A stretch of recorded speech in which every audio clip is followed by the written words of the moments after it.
Don napaiyak sa talo versus Petro. F2 puro injured. Angas na bura ng Gaz Angels F2. They're currently number 1 in blocking, and take a look at this. Pressed on the net. No coverage on the side of the Angels. That was Abby Maraño denying the... Pero bago yan, nagka-video, so kalimutang mag-subscribe, click notification bell para mag-update kayo dito sa ating channel. Isang unexpected turnout muli ang ating nasaksihan sa pagitan ng Petrogas Angels at F2 Logistics Cargo Movers. Matapos na sa di masyadong inaasang pagkakataon ay winalis ng Angels ang Cargo Movers sa kanilang pagtatapat in 3 straight sets sa mga score na 25-22, 27-25 at 25-14. Ito ang kauna-unahang major test ng Petrogas na napagtagumpayan nila sa conference na ito, placing them number 1 spot sa torneo with an unbeaten 4-0 record. Marami ang duda sa Petrogas nung una kung makakaungos ba ito sa conference na ito gayong ilan sa key players nila ang wala na sa team.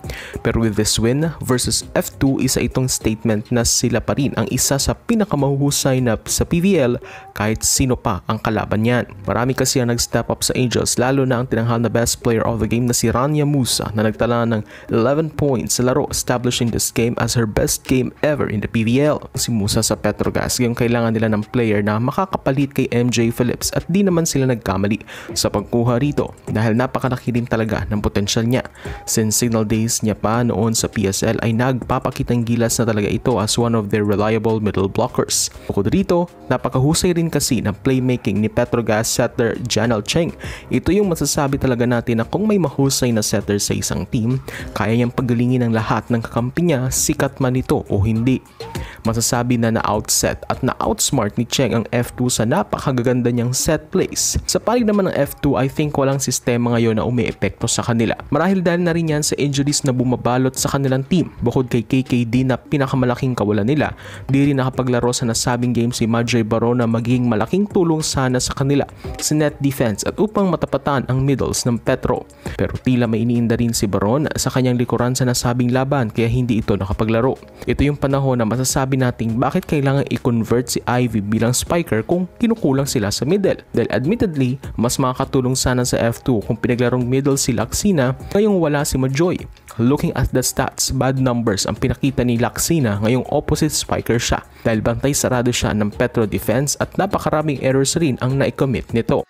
Bukod dyan, di rin nakapaglaro ng full game si Miss Everywhere Dawn Macandili matapos na sa kalagitnaan kasi ng laro ay binangko agad ito matapos na tila may iniinda rin ito sa kanyang paa.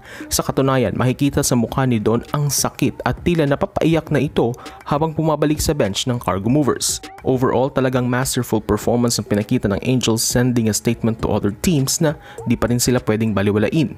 Bukod kay Musa, double-digit scoring naman ang iniambag ni Jonas Abete with 11 points. Samantalang 9 points sina Remy Palma, Gretzel Sotones at 8 crucial points naman ang naibigay ni Nang Aiza Maizo Puntillas. Sa parin ng F2, tanging si Julian De La Cruz namang nakatungtong ng double digits with 13 points. After the game, rank 1 na ang Angels with unbeaten 4-0 record, walang F2 naman lagapak sa 2-2 win-loss card.